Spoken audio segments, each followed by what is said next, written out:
What's up, guys? Kimus here from Meanwhile in the Man Cave. We take a look at all things pop culture, games, toys, and anything we think is cool. And this month, we're featuring a cornucopia of frightful pop culture toys and collectibles. And this month, we're starting out with the Doctor Strange Multiverse of Madness Dead Strange by Hot Toys. This Dead Strange almost never existed. Sam Raimi wanted to avoid having any type of zombie sequence at all in the Multiverse of Madness because he thought it would tie too much in with his former Evil Dead series. But Sam Raimi eventually agreed to it when he saw it more as a vehicle of Doctor Strange fighting Wanda in another universe rather than a traditional zombie. And also fit in with Doctor Strange's personality of going against the rules and doing whatever it takes to get the job done. In this case, possessing a dead body and using the souls of the damned as weapons against the Scarlet Witch. This scene and the other horror elements of this movie end up making this one of my favorite Marvel movies. Hopefully this movie ends up serving as a springboard to other series like the Midnight Suns and characters like Mephisto and Ghost Rider. All right, starting right off, looking at this box, this is one of the better Hot Toys packages in my opinion. This looks really cool. Picture of the Dead Strange on the front here. Kind of the multiverse explosion out around the side here. Really cool. On the side, not much to see there, but on the back, got some credits for the sculpt on the figure. And this is a slip case here, so let's pop this off. All right, starting off in this first layer, this is just overwhelming. There is just a ton of accessories with this figure. Starting off up here, you've got like 10 of these like skull things on here, 5 on each side. Behind the Doctor Strange figure itself, we got all these hands. You can see them kind of behind there. We'll get a closer look at those in a little bit here. 2 like hand clusters you've got over here, as well as 4 extra hands outside of what's already on the figure. So let's take a look at the next layer. Okay, and here's the next layer. You've got these like skull demon things coming out of the packaging here. You got this really nasty cape up here with like skull faces all over it. Just really cool. And the base itself, and like I said, a waiststand it looks like here. Like I said, there's so much with this figure. I'm kind of overwhelmed here. So we're going to get a closer look at some of these accessories right now. Okay, starting off, this is the souls of the damned or whatever they are here. These are pretty cool. I think these mount on the figure stand somehow. But these are really creepy. Nice detail. Very similar with the other one here.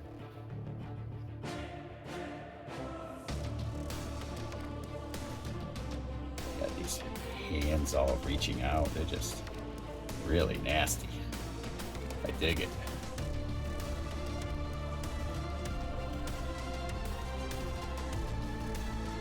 Here's the figure stand base. Really cool.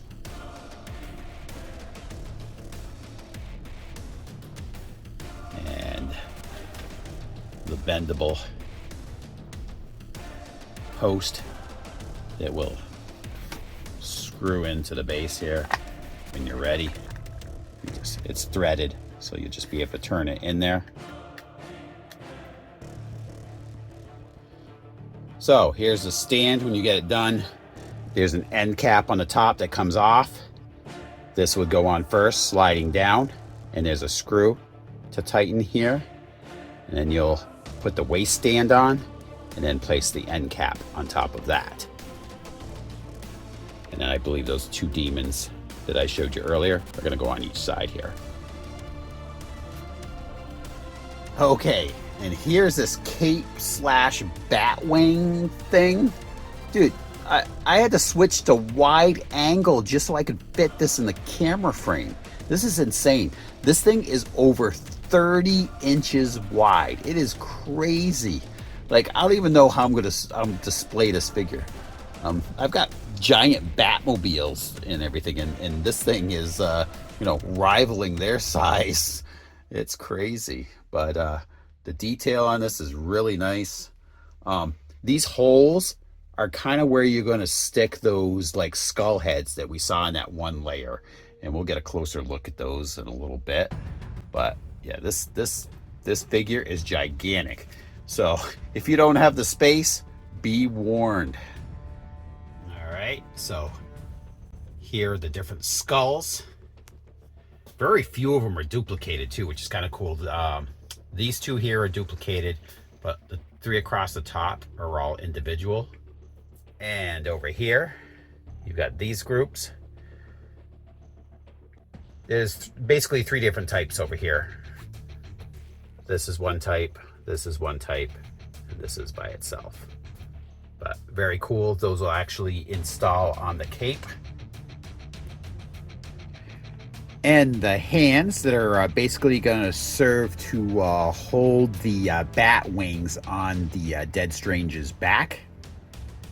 These are pretty gnarly looking. The cuts and everything on the hands. Kind of nasty. And the extra hands here.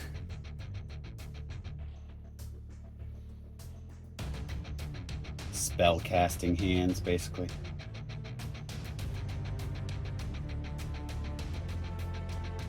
And the other two.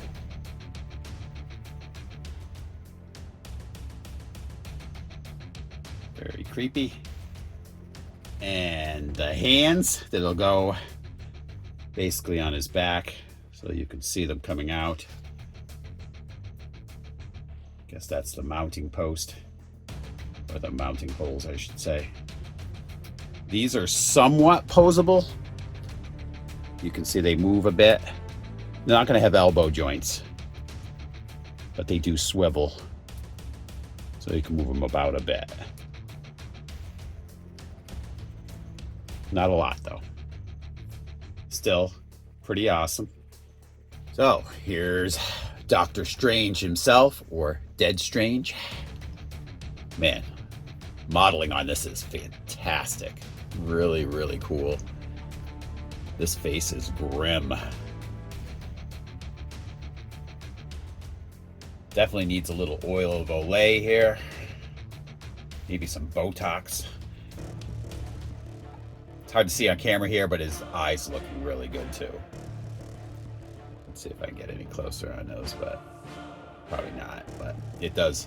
This is a really, really well modeled face on here. Eyes look awesome. All right, the suit looks really good too.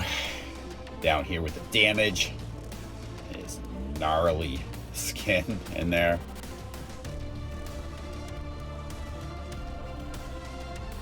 Really well tailored here. And move his arm out of the way here. There's wires in this part of his suit too, so you can make these flow or whatever once you get imposed. Kind of make it look like he's casting magic or whatever, and the energy's like, you know, or maybe the wind or whatever. I mean, it's going to be cool what you can do with this. Let's do some of his articulation here in a second. Oh yeah, you've got this. This doesn't have a wire in it, but looks pretty nice. He's got his boots. They look good. As far as articulation goes, he's got his left and right tilting. Tilt his head forward, back, and obviously you have his left and right motion. At his shoulders, you got your lateral movement. Moves pretty freely. Doesn't seem to be that tight at the at the armpit, which is good. Sometimes with some of these figures, I worry about the stitching at the armpits because it's tight. Got your forward and back. There, it seems a little bit tight, so you're probably not going to want to have these arms stretched out for any amount of time because it does seem like it would put some tension on that fabric right there. You also have at the elbow some shifting there, which is nice. Even up here at the bicep, yeah, it all seems to be a lot of range of motion there, which is good. Obviously, you have the tilting at the wrist and swiveling as well. At the waist, there is literally no turning at the waist, so you're not going to get anything there. You do have some slight crunching, not a lot, but it does move some. At the leg, you've got your lateral movement and your forward kick and back. You got your bending at the knee, pretty easy, as well as some shifting here at the leg, so you can tilt that leg back or whatever. And at the foot, a little bit of motion there, not a whole lot, but you do have some, and you can shift that foot individually slightly.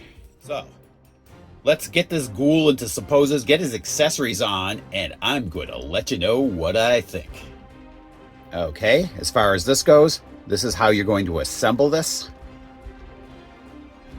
Those go right onto the posts, and these hands are ultimately what are going to hold these arms onto Dead Strange. So again, you've got the posts right here. There's an indicated hole right here, and you're just going to place those in. And this is what they'll look like assembled.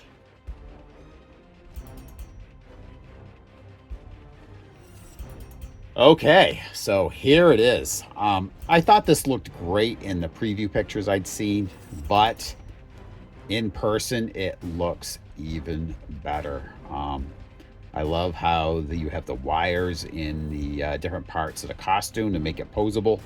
That's really cool. I love how the face is sculpted out. It looks awesome. It's just a massive figure. I mean, if you just make sure, if you're going to get this, that you have the space to display him, because it is a huge figure. The wings are supposedly posable too, according to the instructions. I was going to mess with that, but my gosh, the wires in them feel really thick, and I didn't really want to mess too much with that, and especially considering the fact that I kind of like how the wings look all spread out anyway, so I didn't mess with that too much. I love how those hands too are designed to hold that whole arm and wing apparatus on the figure too. Really cool design. The additional heads that you add onto the wings too to give it a 3D effect, really nice as well. Just really cool design with the figure stand. Yeah, very well done, Hot Toys. I believe if you're a Doctor Strange fan or a horror fan, this is a great pickup. So I want to thank you guys all for tuning in. If you can, please give us a like and subscribe. It does help others find our videos. And I want to thank all our longtime viewers for your faithfulness and all your support. It does mean a lot to me. And please come back every Tuesday at 9 a.m. for a brand new episode of Meanwhile in the Man Cave. I'll talk to you guys later, and happy Halloween.